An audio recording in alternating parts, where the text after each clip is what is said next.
I'm Kira. I'm the podcast director with Dirty Free Hub, and we have Linda on here as well.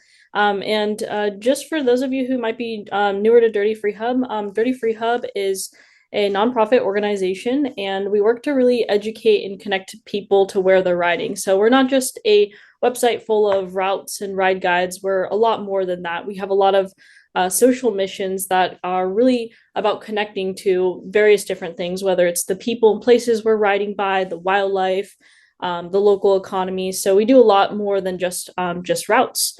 And of course, we're funded by donations. So we greatly appreciate those from all of you to keep us running and keep doing fun things like this and provide more education around gravel cycling. And today we have Andrew presenting about bike maintenance. And so it should be a fun little one of a bunch of different stuff going on for some like five major topics. I'll let Andrew get into that. But feel free as we're going through to throw your questions in the chat. We'll try and address those as we're going, and we'll also have some time at the end for specific questions too. Linda, is there anything else you want to add before Andrew takes over?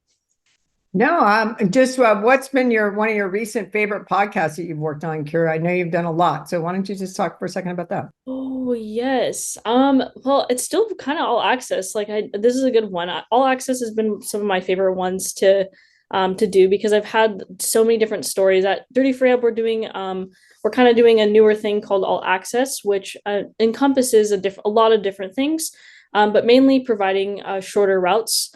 And some of those rides that I've done with people have been some of my favorite podcasts because I get to ride with so many different people, and then we record a podcast during the time we're riding, and record a little bit about their story. So I think that's probably one of my favorite. But I also have one of the books that I'm like super excited about too. I've been really into birds all of a sudden. That's great. Thank you so much. Yeah. Andrew, I'll let you go ahead and take it over from here.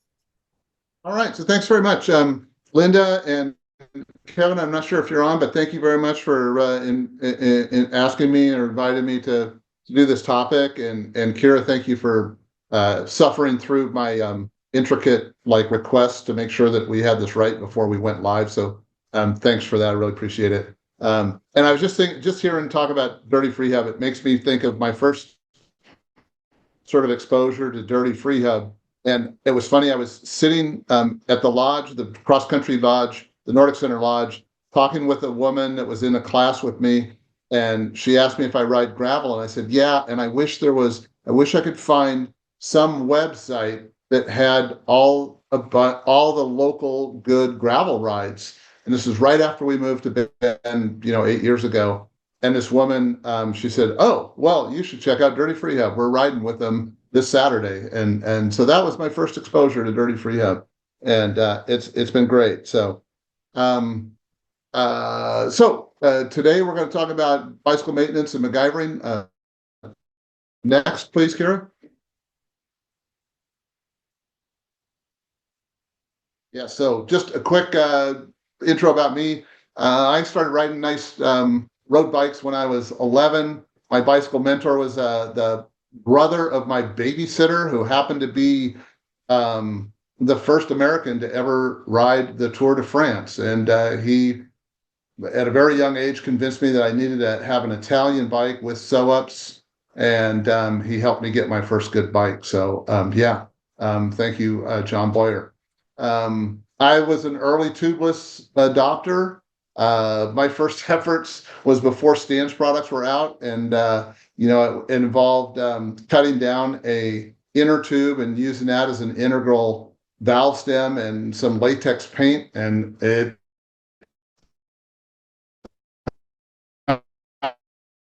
worked. And not too long after that, Stan's on tubeless tires. I think tubeless tires and probably dropper posts are the biggest inventions that I am happy about. I just saw a network. Are you still hearing me okay, Kira? Yeah, I can hear you now. Okay. So some of my riding background, I've probably done over 100 cross-country mountain bike races of various lengths. Some of my notable rides, I've been on the podium at Sea Otter 5 times. I've done the California Death Ride, 3-time completer of the California Gravel Gauntlet.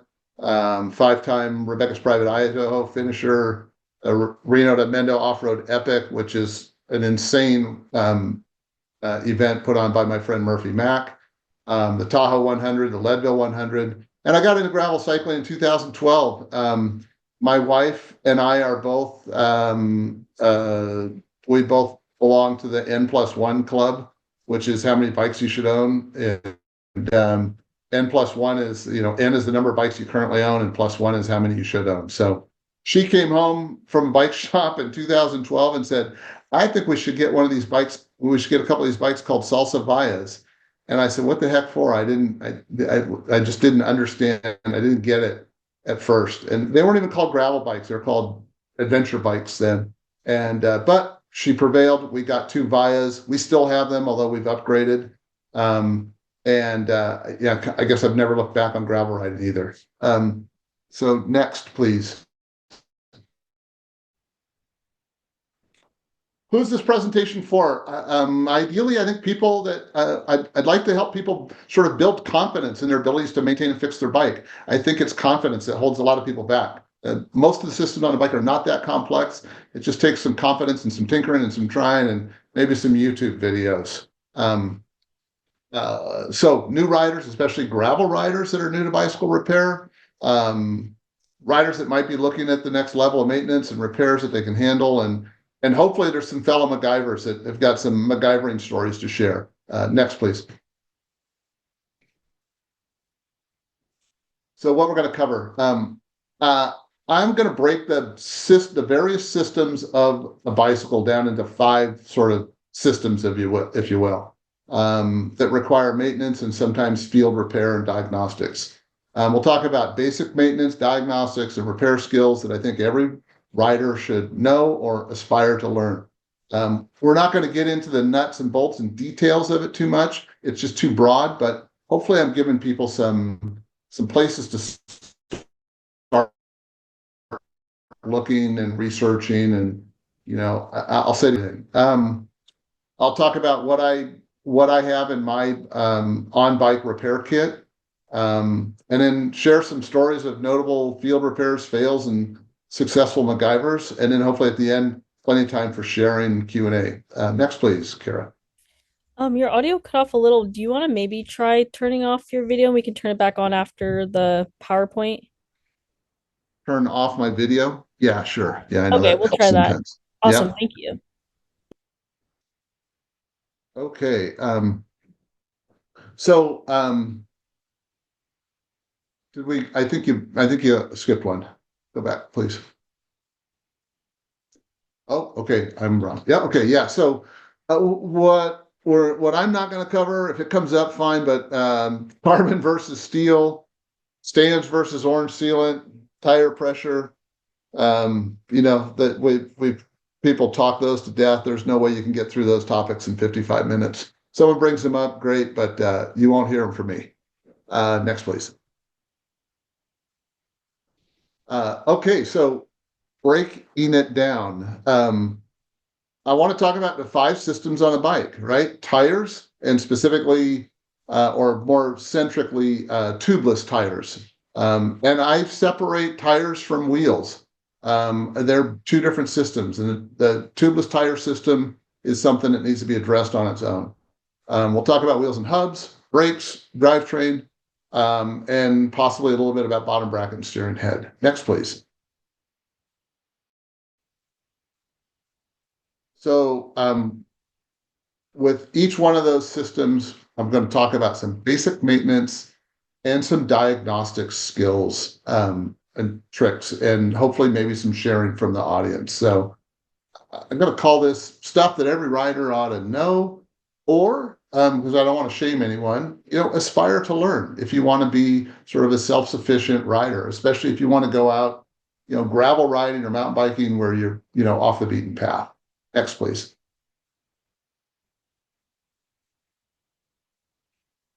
Okay, so starting with tires. By basic, I mean some of the basic skills that I think most riders should know. For sure, nothing's more important with tires than checking and adding the proper tire pressure. get yourself a floor pump that you keep in your garage or in your bike room that's got a good gauge on it, and use that as your basis for knowing, how much air to put in your tire. Experiment with different pressures. A really important skill for tubeless tire riders is being able to add sealant without taking the whole tire apart. You can do that with a valve core tool, and just injecting sealant right through the valve stem. Easy peasy. I usually take my tires completely apart and scoop out all the old threaded up sealant about once a year, but I'll periodically add sealant to a tire 2 or 3 times during that 1 year period. That's a really important maintenance step for tubeless.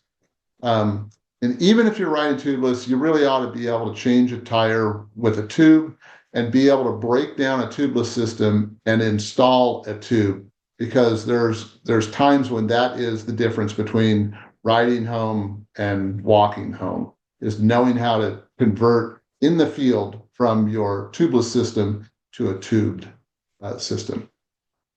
Learning how to install a new tubeless tire, can be a little tricky. Plenty of good YouTube videos on how to do that. Your rim tape is a really important component of your tubeless system, and it's frequently the cause of slow leaks. So, when you do that annual inspection, or where you take your wheel apart, your tire apart, and you scoop out the old sealant, inspect your rim tape, learn how to install a new rim tape, because they do get boogered up, and then they slow leak. And so it's a pretty simple task. Anyone can do it. So diagnostics, diagnosing tire problems. If you have a major flat, that's pretty easy to figure out what happened. It's usually loud. The air leaks out fast. You can see where it's leaking out. And if it's not sealing, then there's a process for fixing that.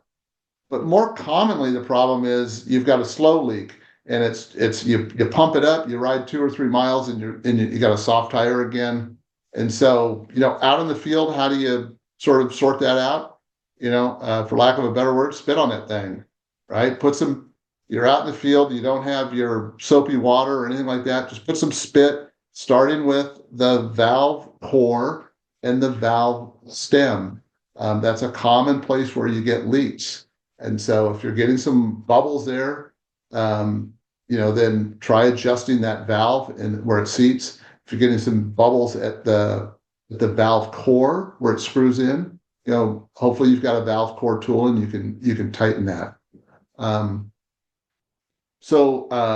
Also another place where you get leaks is through the spoke holes, and that's something that's a little harder to test with spit because there's so many spoke holes.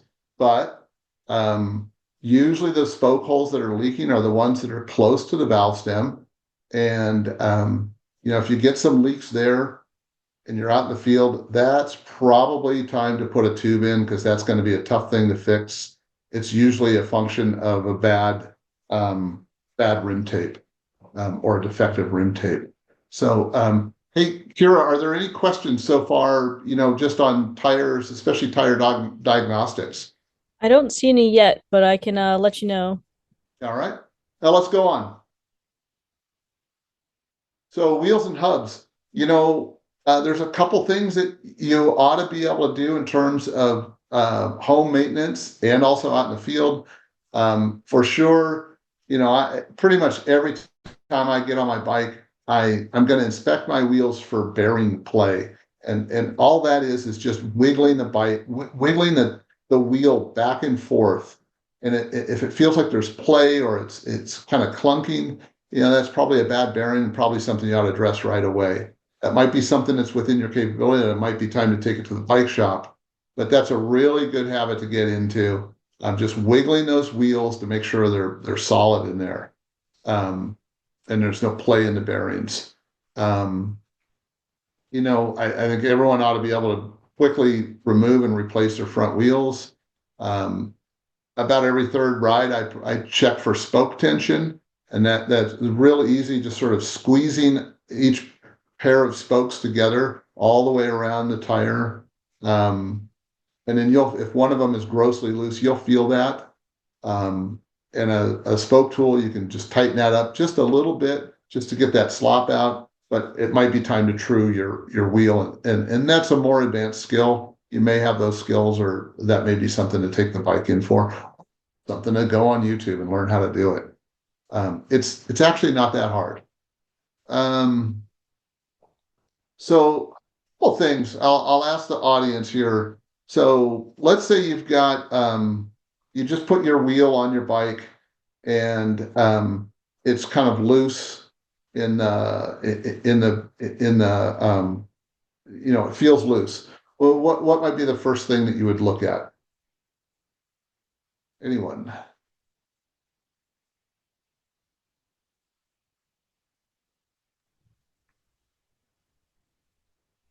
Okay, well, I'm not sure we're getting any responses to that. Where I was going with that is, if the wheel is not centered or it feels loose, the very first thing you do is unclip your through axle. Exactly. Thank you, Cam. First thing you do is check your through axle. Is it tight? If you're on old school quick release, unrelease it, put it back in the dropouts, and tighten it back up. Yeah. Next, please, Kira. Let's move on. So brakes. Certainly, hydraulic disc brakes are so much more powerful and create so many new opportunities for bike design, but they're definitely more maintenance needy than the old rim brakes. So a real basic skill that I think everyone should know is adjusting the caliper to eliminate a rub. Okay, so hopefully hopefully people have had an experience where you maybe you just put your bike back together, you had it taken apart to travel somewhere, and you put it back together. Maybe it was on a wrap. Take it off, and you spin a tire, or you start riding, and the brake is rubbing. And there's a couple different types of rubs, right? There's that rub that, like, every rotation you hear kind of a clink, clink, clink. And then there's the other kind of rub where it just, the tire barely even turns. Okay. So we'll talk about a steady brake rub. Okay. So you put your bike back together, you start to ride, and now the brake is just rubbing, so firmly on the rotor that the wheel doesn't turn easily. So who's got an idea on what might be the first thing you check?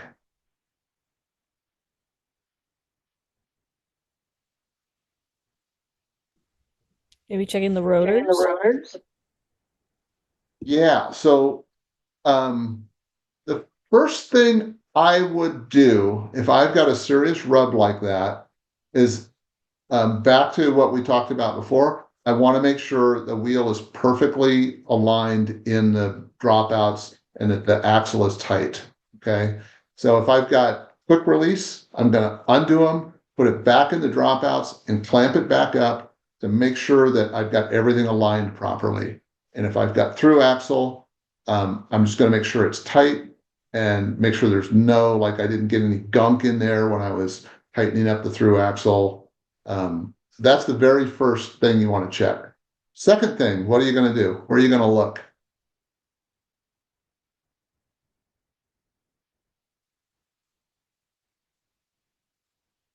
Yeah. So bent rotor would be more likely cause sort of that occasional or rotational rub. A steady rub is something's probably going on with your caliper. So there's two common causes of a steady rub, firm rub like that. One is your whole caliper is just out of adjustment. So if you look straight down your brake rotor, and you look at the space and look for space between each brake pad and the rotor. So if you don't see any space in there at all, you've got one kind of problem. You've probably overextended the brake calipers, or the pistons in the caliper. If you've got one pad rubbing and there's space on the other side, that can probably be corrected by adjusting the caliper itself. And there's two bolts in the caliper. you loosen them up, and then you can reposition that caliper. If, like I said the first time, there's just zero space in there, that happens from a couple things. One of them is when you're transporting the bike with the wheel off, if you accidentally clamp the brake lever, you can overextend the pistons or the calipers the pistons within the caliper. They get overextended and they don't want to go back into their little holes. The rabbit comes out of his hole and he doesn't want to go back in. For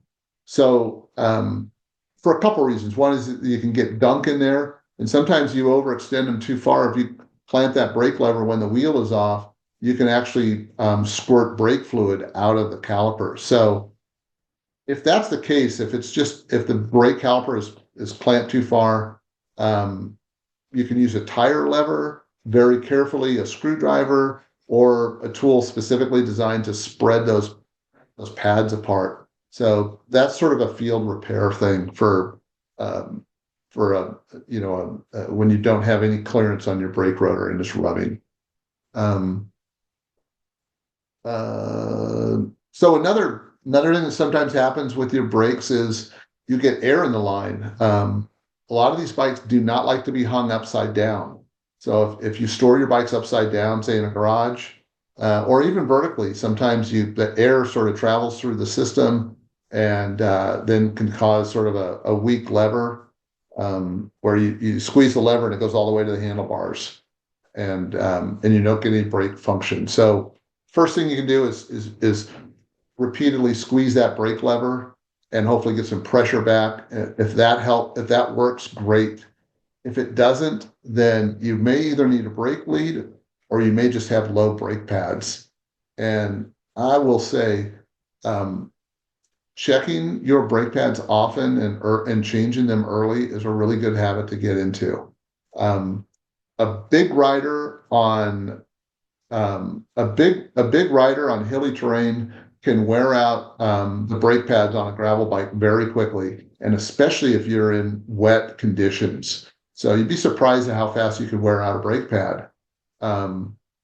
So when they get down to below about 25% of brake pad thickness, you start to run into dangers of overextending the piston, going to metal on metal.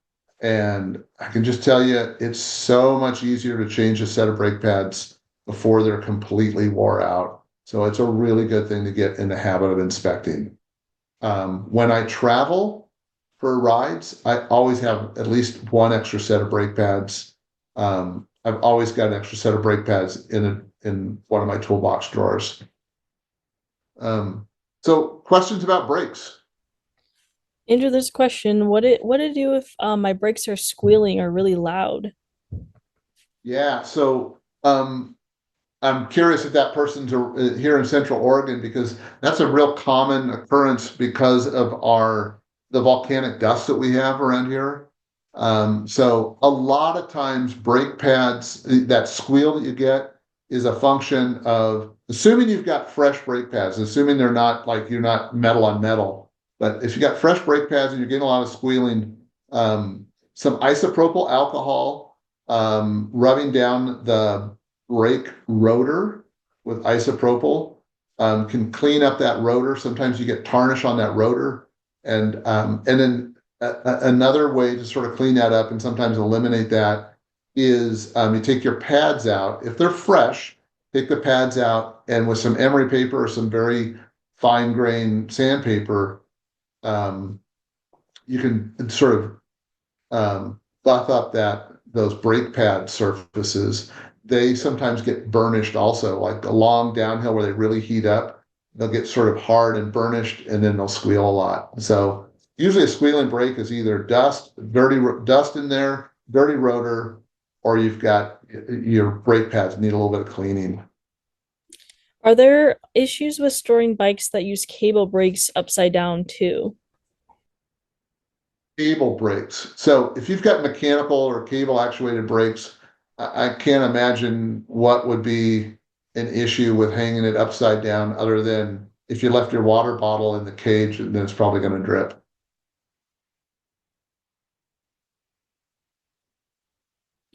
but I've got a couple bikes. I think they're my bikes with Shimano. I think the Shimanos are particularly prone to getting air in the lines. And this is the hydraulic brakes, Shimano hydraulic brakes. All of my bikes that I hang on the wall, the Shimano ones in particular, seem to have the levers need to be pumped up after I pull it off the wall. Any other brake questions? It doesn't look like it. Thank you. So let's move on to the most complex system on your bike, the drivetrain. So the first thing I'll say, and this is especially true here in Central Oregon where we have volcanic dust. Every time I ride off-road, after every off-road ride, so whether it's a gravel ride or a mountain bike ride, if I'm off-road, I take a red shop rag I keep handy in the car. I keep one in the garage. On long rides, I keep one on the bike, and I clean off as much dust off the chain as I can. All I do is I just with my hand, with the rag in my hand, I grab the chain, hold it as tightly as I can, and then rotate the cranks, backwards so that I'm running that chain through that claw and clean as much dust off as possible. And my next step is I take a brush. I got like a nice, aggressive thin brush that goes between the cogs, and I clean out as much dust as I can from the cassette and off of the chain rings. Just that, and then depending on what kind of chain lubricant you're using, I use a very light, dry condition chain lube, and so I do a clean and a quick lube every time I ride off road. At the end, that's going to go a long ways to prolonging your drivetrain and making your bike shift properly. Some other common maintenance for your drivetrain is, can you hear me okay now? Yeah, we have you back now. Okay. Another kind of common problem. I'm gonna move to a different room in the house that might be closer, might have better internet. So common maintenance. Take your WD-40 or a light gear oil, lubricate the pivot points on your derailleur. And if you have mechanical, lubricate those derailleur shifter cables. So your whole derailleur system, whether it's electronic or cable or mechanical, works on spring. There's a spring in the derailleur, and if they made the spring really, really heavy, it would take a lot more effort to shift the bike, but it would probably be more precise. They don't want to do that.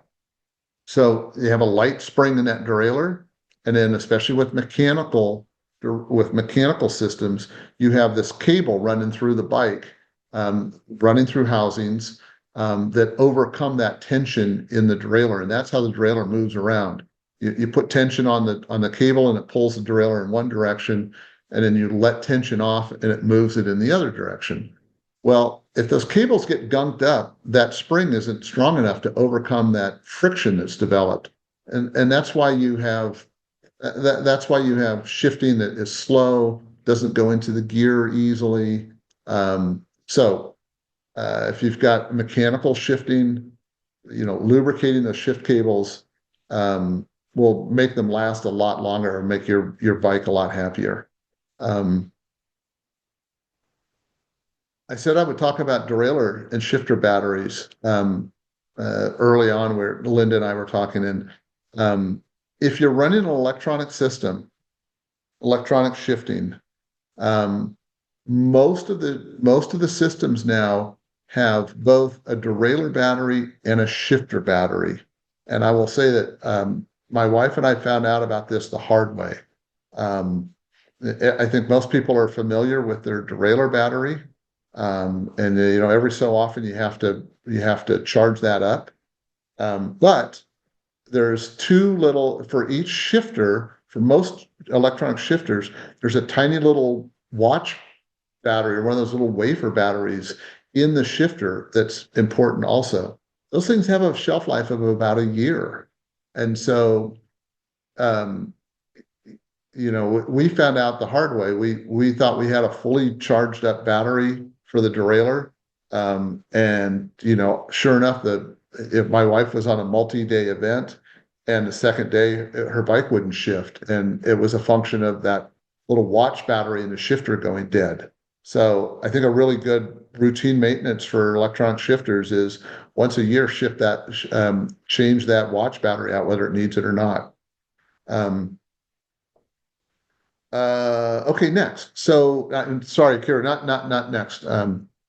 Within that same topic, I want to talk about the adjustment screws on your derailleur. So there's a high, low, and a B adjustment screw, and these are what prevent your derailleur from. So the low limit screw prevents your derailleur from throwing the chain into the spoke, and the high one prevents it from throwing it off the small cog into the frame. So if you've ever had a situation where you try to shift the bike into the lowest gear, the chain jumps off and goes into the spokes. That's almost always a function of the limit screw. All derailleurs have three screws in them, a high, low, and a B. And so getting familiar with those, it's pretty easy. It's just three little screws. The B screw is something a little bit different. It adjusts how much clearance there is between the little jockey wheel of the derailleur and the cogs, and that's a little bit more finicky. But the high and low screw is a really important thing to get familiar with, because you might be out on a ride and all of a sudden your derailleur is throwing chain into the spokes, or it's throwing it off the small cog into the frame, and that's always a problem. It's easy to snap your chain when that happens. So find those when you get a chance. Find those little screws. Look at a YouTube video of your derailleur and where those screws are and how to adjust them, and that can really save your bacon out there. On electronic shifters, there's also an adjustment called a micro adjuster. It's usually a little button, and on mechanical, there's what's called a barrel adjuster, which tensions the cable that shifts the derailleur. So getting familiar with those, if you got a noisy drivetrain in the middle cogs, it's just kind of rattly. A lot of times that's either an electronic bike, it's your micro adjusters. On a mechanical shifting bike, it's the barrel adjuster you can adjust.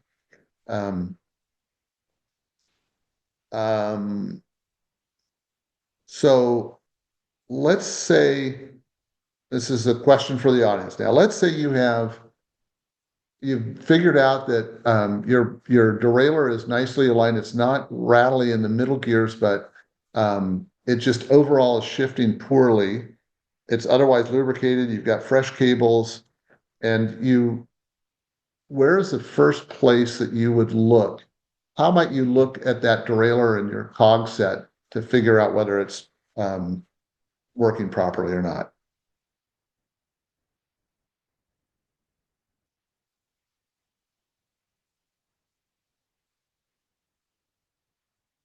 Anyone?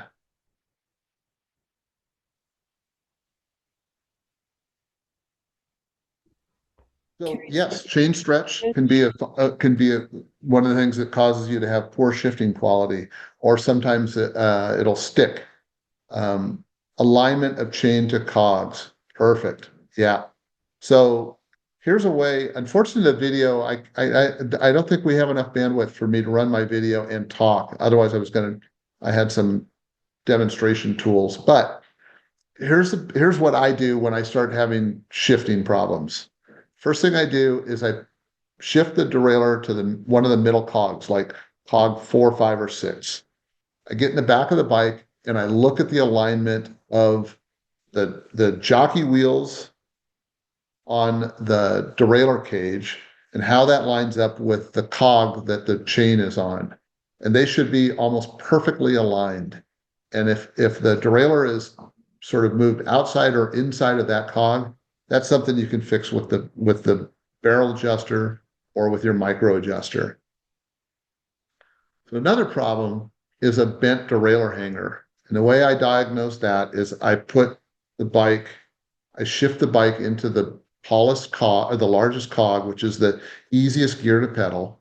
And then once again, I sight down the jockey wheels and that largest cog. And if they're not in a perfect straight up and down alignment, that's usually a bent derailleur hanger.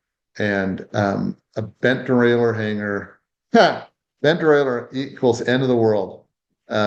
Yes, John, it's the end of the world unless you have an extra derailleur hanger. And I will tell you that I never travel with my bikes without an extra derailleur hanger in the van. I always have one in the drawer of my toolbox. And the problem with derailleur hangers is not so much they're hard to fix. The problem is there's about 100 different derailleur hangers for bikes out there. And the likelihood that when you break down in a small town or even a large town, that the bike shop is going to have the derailleur hanger you need is slim to none. So it can take you out of the game for a long time. And that's a real bummer when if you travel for an event or something like that. So derailleur hangers are cheap. They're usually 10 or 15 bucks, maybe 20 bucks. So just getting one and having it handy on big multi-day rides, on a really remote rides, I throw an extra derailleur hanger in my bike bag that's on my bike. So that's saved my bacon a bunch of times. Kira, let's move on. Let me read. I've also had an issue with a misaligned derailleur hanger. I fly with my bike. Yep. Oh, so yeah, you loosen up. Tom was suggesting that loosening the pivot bolt or the attachment bolt for the derailleur hanger is a good way to ensure that your derailleur hanger doesn't get bent when you're traveling. I want to skip forward. There's not too much to talk about bottom bracket and headset, other than one little thing that I like to recommend people do before they start a ride. And I do this every time before I start a ride. I check for any clunkiness or looseness in the headset.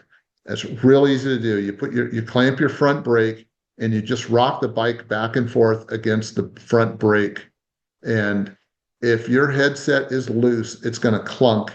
You'll feel that play if your front brake is clamped. And so if you feel any play in that headset, that's something you want to address right away. Next. I'll talk real quick about toolkits because I do want to get to some stories and some sharing.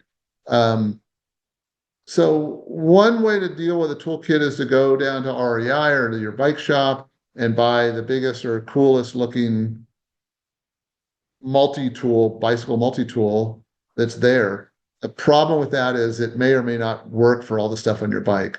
The way I approach it is the same way I approach toolkits on my motorcycles, is I look at all of the bolts and fittings that I might need to adjust, and I take inventory of them, and then I make sure the tool I have will work on all of those. So on my bike, I need Allen wrenches for a 3, 4, 5, 6, and 8 millimeter, and I need a T25 or a Torx 25. And with those, what is that? 6, is it 6? Yeah. With those 6, I can tighten, loosen, or adjust pretty much everything on the bike. And then in addition, I want a chain tool, a valve core tool, and a spoke tool. And a lot of times the spoke and valve core tool are one and the same. I've always got a frame pump with me, an extra tube. For long rides or remote rides, I really like to carry a CO2 bottle and some spare sealant. And for long off-road rides, also a small shop rag and some chain lube. All of those things can really make the difference. And my latest jam for where I keep my tools is I put them in a small water bottle and put it in the third or lower cage on my bike. My bike's got 3 bottle cages. I rarely put a water bottle in that lowest cage. So that's where I keep my toolkit. I already talked about some of the spares. I like to bring spare brake pads, spare tire, spare spoke, spare derailleur hanger, a spare chain, and a cassette tool when if I'm traveling. I just hate, driving 1,000 miles to Idaho for Rebecca's Private Idaho event and then having a bike problem that I can't fix. And those are the common things that'll take you out of the game. So, thoughts or questions about toolkits?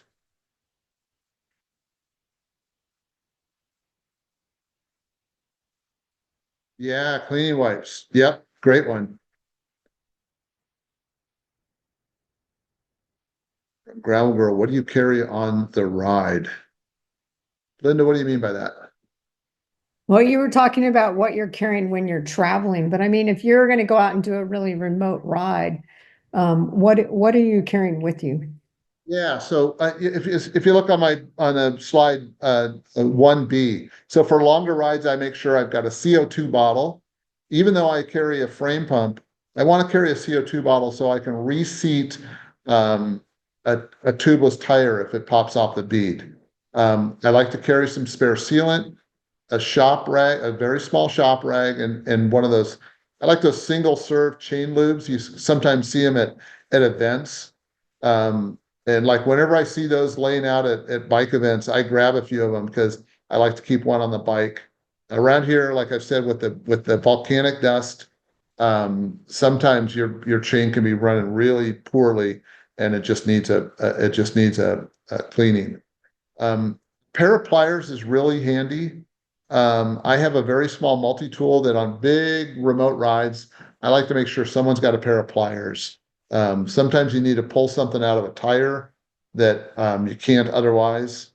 And then also it's real handy for loosening the screw on the valve stem. So if you do have like a sidewall tear and you have to convert to a tube setup, sometimes that undoing that knurled little not the little knurled ring on the valve stem can be challenging. And that's what I carry on a bike. Or I make sure that someone on the ride's got that stuff, and we split it up. Well, let's move on. Next, please. I think we've talked about most of this stuff, so let's skip on to that. Okay, so stories. Okay, let me read what Nikki says. Phew, I have minimal mechanical skills knowledge. I lost it. Yeah, Nikki says I have minimal mechanical skills slash knowledge and am planning Old Chalkway ride 360 miles in England in May. Would you recommend renting there or attempting to bring my bike out? How much? I guess that would be based on. Um, if I was going to Europe, I would first look to find a quality bike that I could rent. I've traveled to Europe with a bicycle before, and a lot. If you're pretty mechanically inclined and you're pretty confident and comfortable with fixing your bike, it's not uncommon for things to get out of adjustment, bent, or messed up in a long travel like that. So being prepared to be able to deal with that. There's also the issue of, loss or your bike getting delayed. I've seen that happen. So, Europe, there's lots of really good rentals in Europe. Another quick question before jumping in the stories from Sharon was what frame pump brand slash type do you carry? I probably have four or five, a couple that are permanently on the bike. What I'm more concerned about is a frame pump that's well suited to the type of bike I'm on.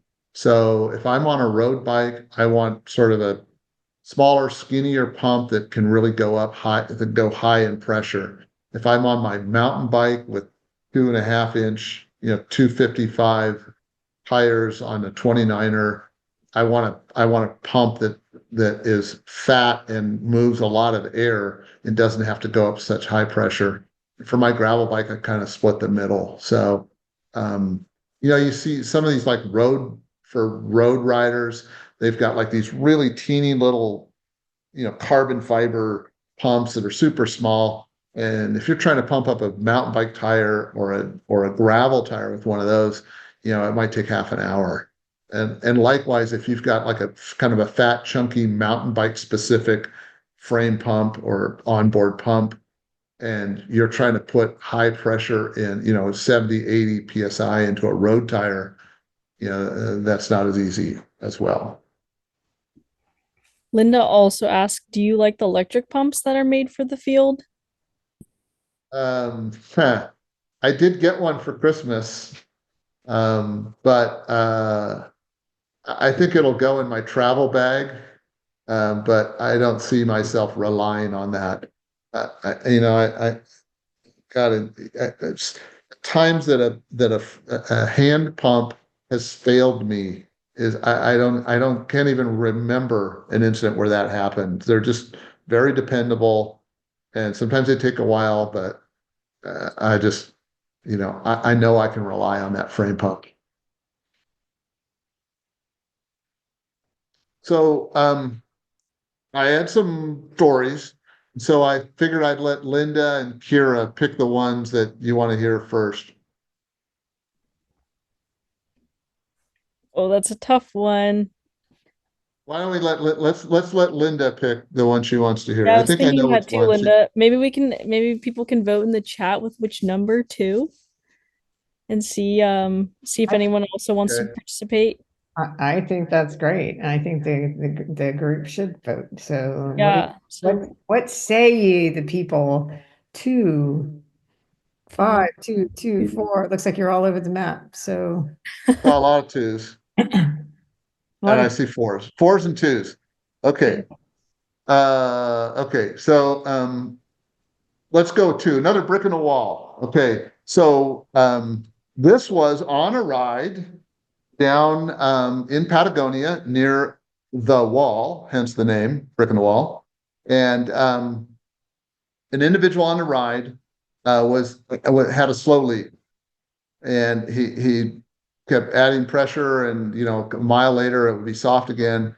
And so we got to a point where we're like, okay, we need to overhaul this. So we stopped, and fortunately, one of us had some extra sealant. So we said, let's put some extra sealant in, see if that takes care of the problem.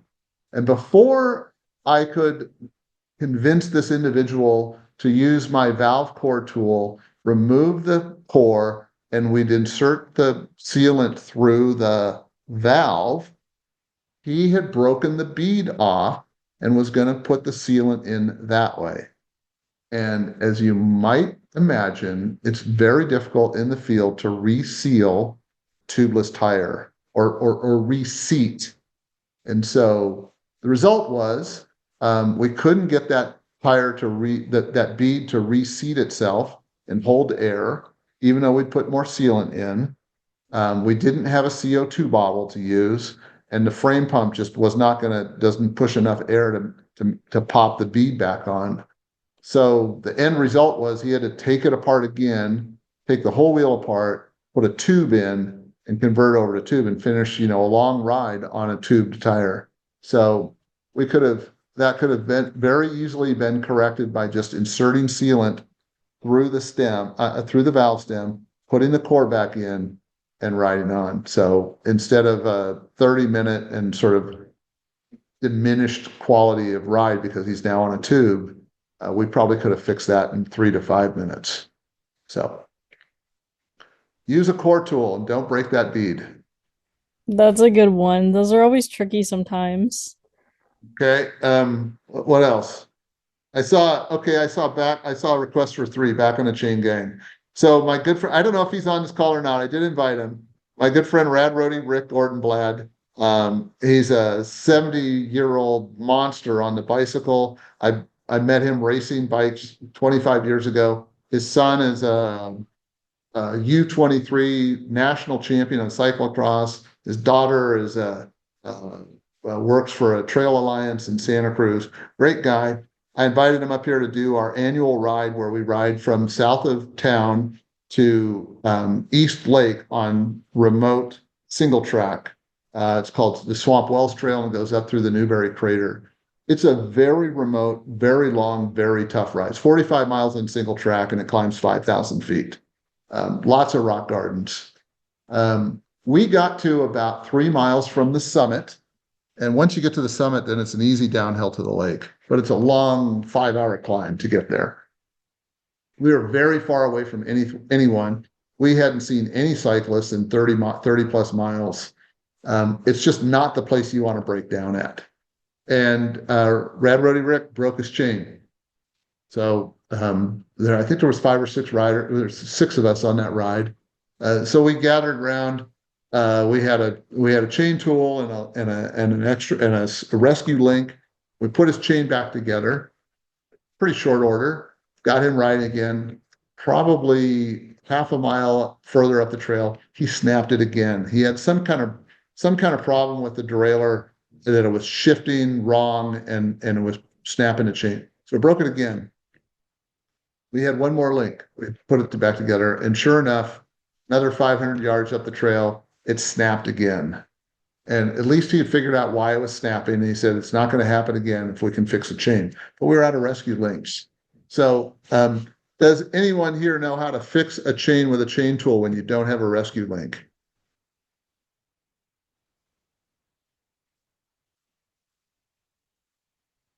Yes. Oh, I asked a yes or no question. What I meant was, no, please explain, shorten it. Okay, don't think so. Okay, well, we got some folks who are going to learn. So the easiest way to put a chain back together is you take out the broken links. You get 2 clean links and you put them together with a rescue link. If it's a Shimano chain, it's a pin that you drive through. It's a special snap pin that you drive through, and it allows you to put the chain back together. When you don't have those, a way to work around that is you take out the defective links that got twisted from the chain snapping. You drive one of the pins out through one plate, and you don't drive it all the way through the other plate. So you leave it kind of hanging in the chain link plate.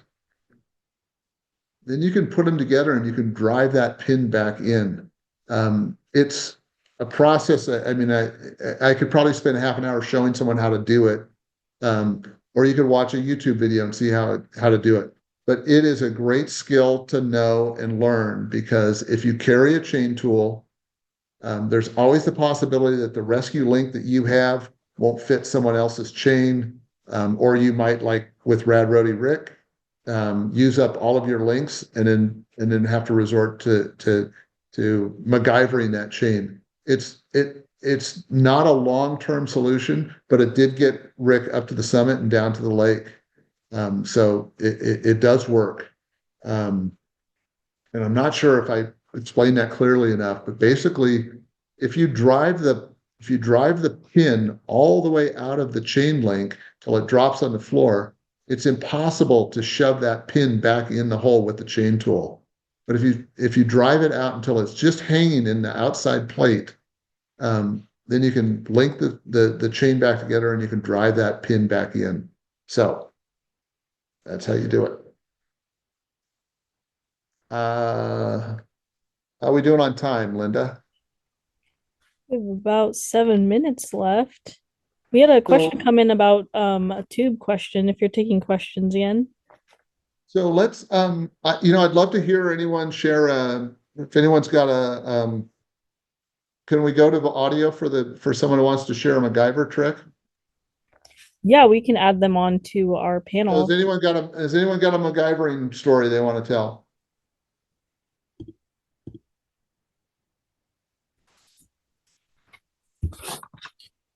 Even add it in the chat as well.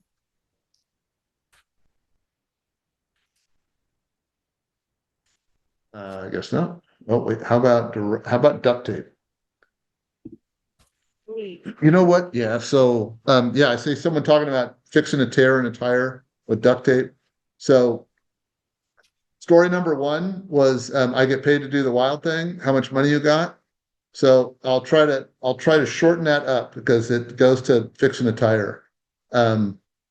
We were on a 100-mile fondo up in Sequim, Washington. about 40 miles in, we came across one of the riders in the Fondo that was walking his bike out of the area and onto a main road because he had a flat that he couldn't fix. He had a sidewall tear and he stuck a tube in it, put another tube, took the tube out. It's a road bike.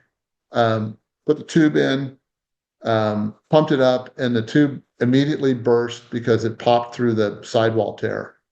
So I asked him about it. I said, "What's going on?" He explained it to me. He says, "Yeah, I'm done. It's not, I can't fix it." And so I asked him, I said, "Well, you got any money? I think I can fix it." And he said, he was kind of curious. And I said, "Pull out a dollar bill." And he says, "All I have is a 20." So he pulled out a $20 bill. I folded it in half. We opened up his tire casing and we booted the tire. We patched that hole in the sidewall with a $20 bill, put the tube back, put a fresh tube back in, and got him on his way. He was able to ride the next 10 miles or so to the next rest stop where he was able to get a fresh tire. So booting a tire, that's what it's called. When you have a sidewall tear, like Park Tools makes a very specific patch for sidewall tears. But if you don't have one of those, you can use a piece of currency, you can use a Cliff Bar wrapper. I've heard of people using a goo wrapper, and if all else fails, I've done this I've seen this happen with a motorcycle. I've never seen it happen with a bike, but I know it's possible. You can stuff the tire full of weeds and leaves and pine needles. And I've heard of people riding out that way like on a mountain bike. So there's a lot of ways to deal with a sidewall tear. It doesn't have to be the end of the day.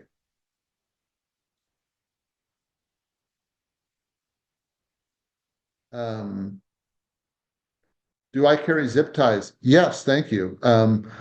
Zip ties came into play on Oh Lord, stuck in Lodi again. I busted a derailleur hanger right off the bike. I'm not the derailleur. I busted the whole derailleur off of the bike. And I was able to, it wasn't going to be bolted back on. It was too badly broken, but I could at least kick and coast on the bike if I got the derailleur, kept it from going into the spokes.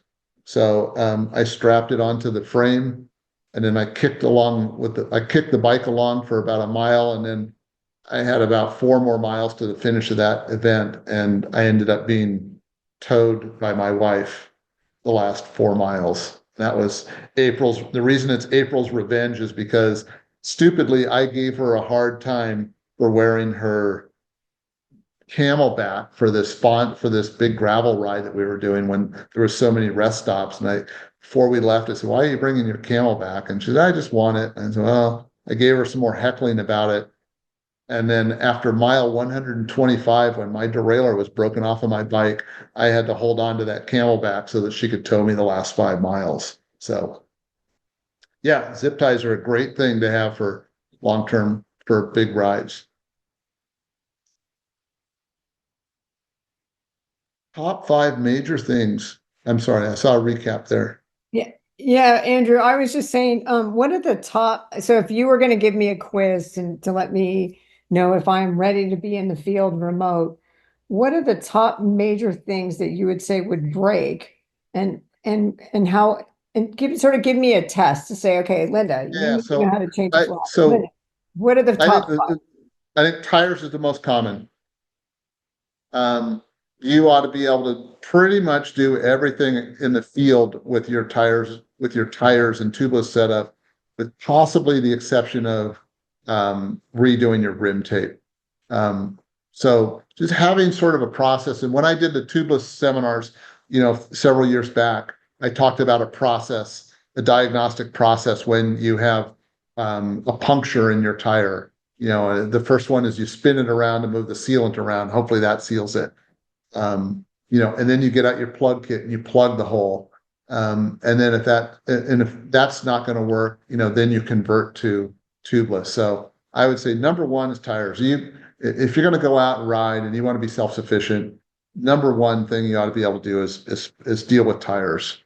Number 2, I think the 2 things that like turn people into a walker when they go out and ride and then they end up walking or getting a ride and the brake broken down.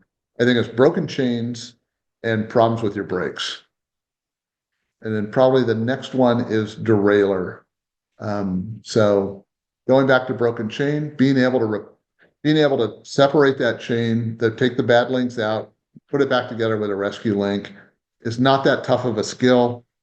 Watch a video on it, go to a bike shop, get with someone that knows how to do it, can show you hands-on how to do it. So there we go. Tires, chain, knowing how to adjust your brake caliper. So that your brakes aren't rubbing. I think that's probably 3. 4, I think sort of basics of derailleur adjustment. Being able to quiet down a noisy derailleur so that your riding partners aren't annoyed, and also so that your bike shifts properly. Using the micro adjuster on electronic or using the barrel adjuster on a mechanical. It's pretty simple. You just need to sort of get familiar with your own derailleur and how that adjusts. And a lot of times you can fix, that's a very common problem, a noisy or rattly or poor shifting derailleur. Is that 5 or is that 4? That was great. Thank you. Yeah. So I know we're coming up on time, but I sure would like to take any other questions that might pop up. Andrew, you mentioned some links to some videos. Do you happen to have those that we could put in the chat? So I don't, and the reason I don't is, for instance, putting together, learning how to adjust your derailleur. The way to do that is if you've got a Shimano XTR derailleur, go on YouTube and Google, or go on YouTube and search Shimano XTR limit screw derailleur, limit screw adjustment, or derailleur adjustment. Then you'll probably have a handful of options, but find a video that's specific to your derailleur. Same thing with brakes. If you want to go further down the path of diagnosing and fixing your brakes or even bleeding your brakes, you need to, there's some basic methods and techniques for that. For the most part, you need to know exactly how it works on your specific brake. There we go, Jim. So I've watched a couple of those Park Tool videos. They're all good. So yeah, I think that's probably a great place to start, the Park Tool videos. Thanks, Jim.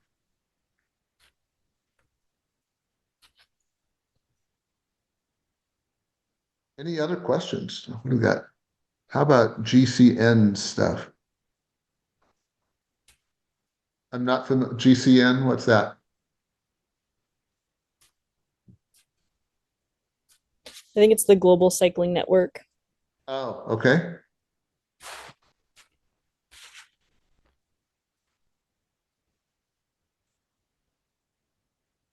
I guess I'm probably not as up on videos myself because I've been doing this for so long, but I always say, like, man, YouTube is these days it's so much easier to learn this stuff with YouTube videos. I know YouTube is an absolute rabbit hole.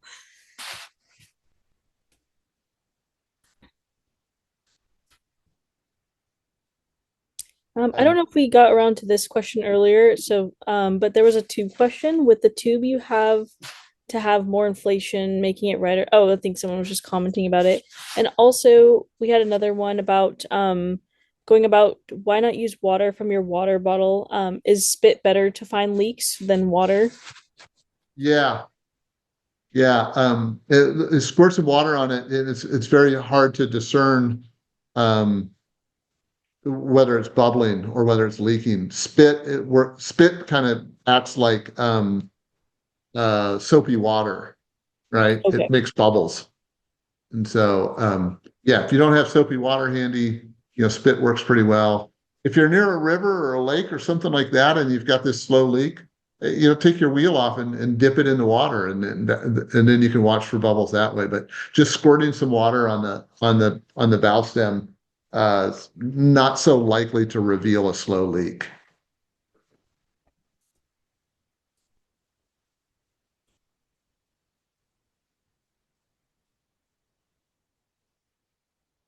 Any other questions?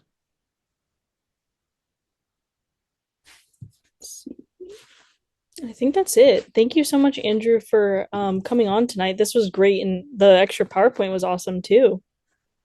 Well, great. It's been many years since I put together a PowerPoint, so you could probably tell. We're getting a lot of thank yous and appreciation in the chat. Linda, any closing comments? No, I just really appreciate you doing that. And to everybody who came on, thanks for joining us. And we hope to see you on some of our Dirty Free Hub routes out there. So hope to see you soon. Thank you all. All right. Thanks everyone for joining.